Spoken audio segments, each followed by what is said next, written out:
Welcome to Our Girl Relationships. On this channel, we discuss day-to-day problems people face in their lives. Let's start with the video. As a child, whenever I was invited to people's houses, my mom told me it was etiquette to eat the food they made.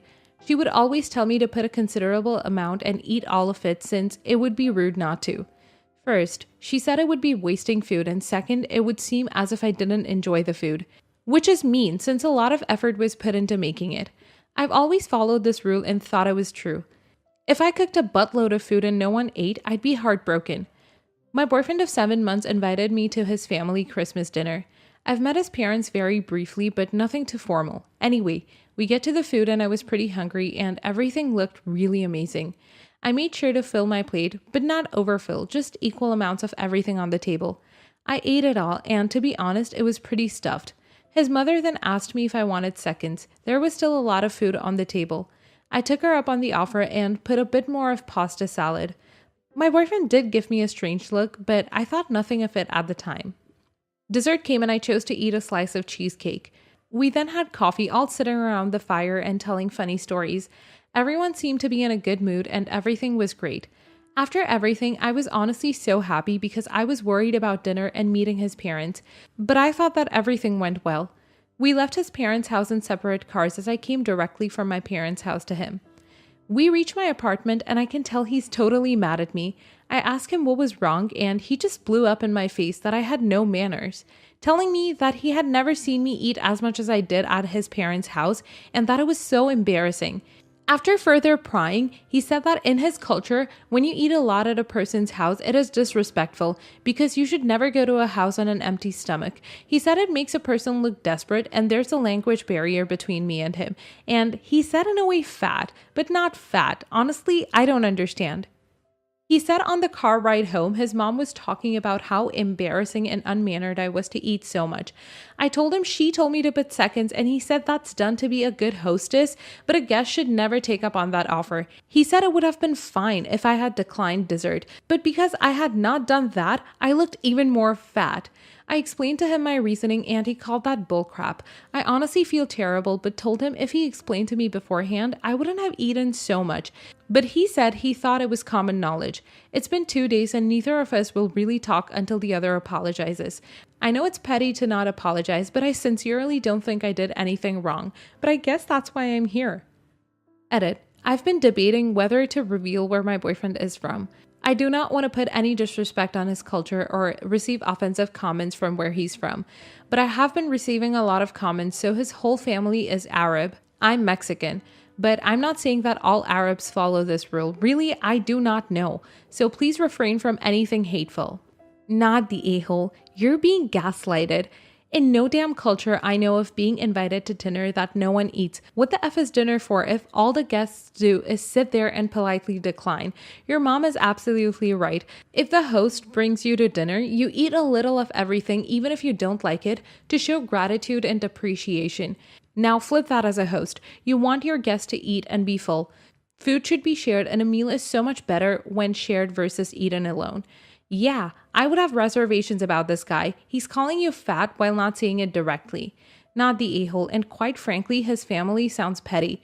That's some passive-aggressive nonsense to make tons of food, pass around seconds and desserts, but talk crap because people accept it. It sounds like his culture is centered around socioeconomic status, so they cook all of this food to show off, but see it as desperate when people actually eat it. In my culture, it's also rude to refuse food. So, he's being an a-hole by thinking only his culture matters and that it's common sense, when you're clearly not from the same culture. Then instead of defending you and making this point to his mom, he's embarrassed and gets mad at you. When someone has to keep up appearances in front of their own family, that's not a good sign that they're genuine people. Run and be glad you saw his true colors early on.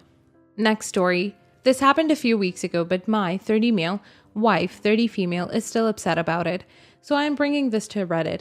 My company had a Christmas party a few weeks ago and employees were allowed to bring their significant others.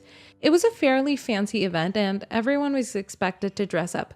When my wife came downstairs ready to get into the car and go to the restaurant where the event was being held, she was wearing appropriate clothing for a fancy dinner.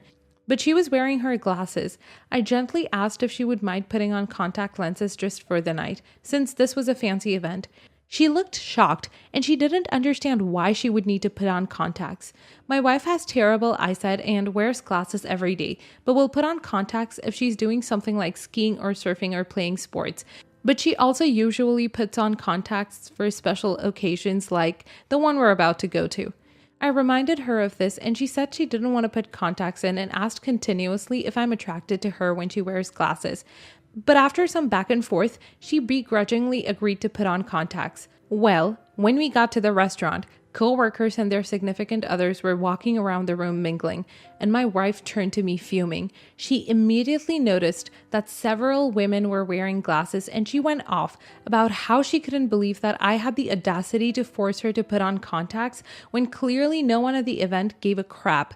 I guess asking her to wear contacts led her to believe that no one else in the room would be wearing glasses, even though I never said that. I just wanted her to look her best at this important work event. I really don't get why this is blown up the way it has. This happened over 2 weeks ago, and my wife is still acting cold towards me and making remarks under her breath that I'm an a-hole and that I don't find her attractive. I don't think I'm an a-hole, and I think she's being ridiculous and insecure, but she will not let go of this. Am I the a-hole? You're the a-hole. She felt good in what she was.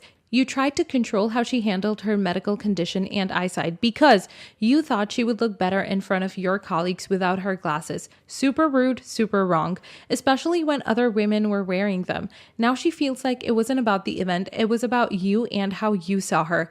I don't know what you need to do to fix this, but it's not going to be easy.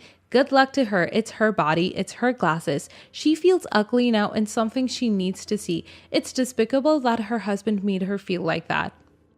Next story. My 27 female, husband 29 male got married 8 years ago.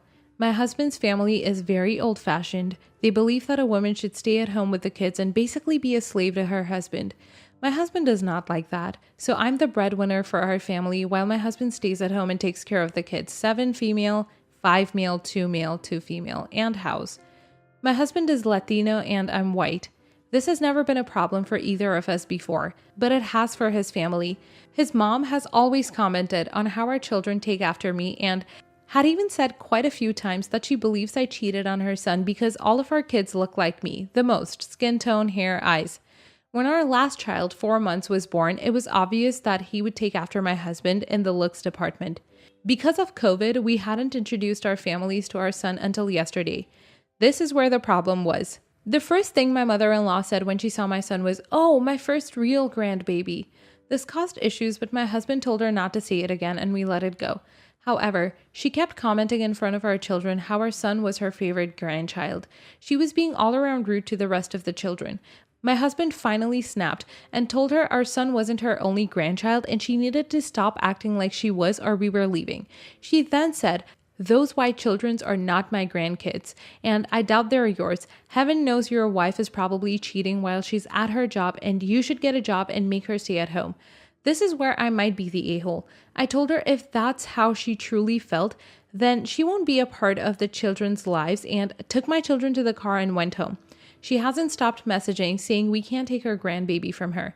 My husband said I was an a-hole for telling her she can't be around our kids anymore and that she just needs time to adjust. His family also thinks I'm being the a-hole. So am I the a-hole for telling my mother-in-law she can't see her grandkids? Edit. I'm going to take a few people's advice and get paternity tests for all of my kids and mail them to her. Edit 2. Someone brought up my husband taking the kids to mother-in-law's while I was at work and right now I'm on vacation. And after that, I'll talk to my boss about working from home. Not the a-hole. Does she need time to adjust? Let's see, your oldest is 7, so she already had 7 years to adjust. I don't think that is going to happen anytime soon, ever. Also, has your husband and the rest of the family noticed that she's only upset because you can't take her grandbaby from her? Notice the singular, not grandbabies, meaning the other 4 children, just the one that she accepts as hers. You know, the one that you didn't cheat on your husband? Oh my God, you cannot let her come near the youngest, the one that she cares about. No good can come from that. She will tell him that you cheated on your husband with the others. There will be a huge rift between him and your other children. This cannot turn out well. Next story. My husband and I have known each other for a good majority of our lives because we met when we were in our early childhood years and lost contact throughout our teens, and then reunited again as adults and fell in love, which resulted in us getting married not late after. I guess it was very sad and abrupt for not knowing each other to reuniting again and announcing to our families that we were engaged, but my family's side got rather decently and congratulated me wholeheartedly for my upcoming joys. One person that seemed to oppose without attempting to hide anything was my mother-in-law, who flat out got up and walked out of the room when my husband and I announced to her our engagement. What shocked me was the fact that before our engagement and before we started dating, she was madly in love with the idea of becoming a single family with my mother and now deceased father and I. I assumed it was because of jealousy. A reaction like that is expected from each mother whose son starts dating with the intention of marrying and starting a family of his own. I didn't break any problems or trigger her any more than she already was. Only difference between before the engagement and after was that now she was flat out telling me that I was inadequate to date her son and incompetent in comparison to him and his career.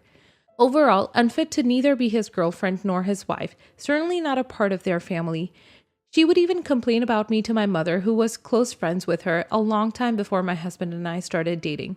She will talk about how she disliked me and found me incompatible with my husband to my own mother. Absolutely mental. Recently, my mom got really sick with lung cancer and was supposed to survive, or if it wasn't because she got infected with this stupid virus going around. When my mother was severely ill and hospitalized for more than 3 weeks, my mother-in-law didn't even care to call me or come to the hospital and visit her close friend and the mother of her daughter-in-law. She is extremely disrespectful towards me and the value I had always given to my relationship with her, because she knew how close my mother and I were and how appreciative I was of her presence in my life, especially after my father passed away.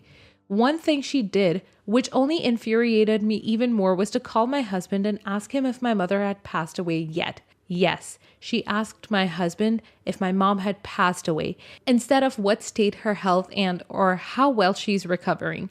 That genuinely made me cry because it was the thing that made me realize that I was in a state of oblivion and active ignorance of the fact that my mother's life was ending soon.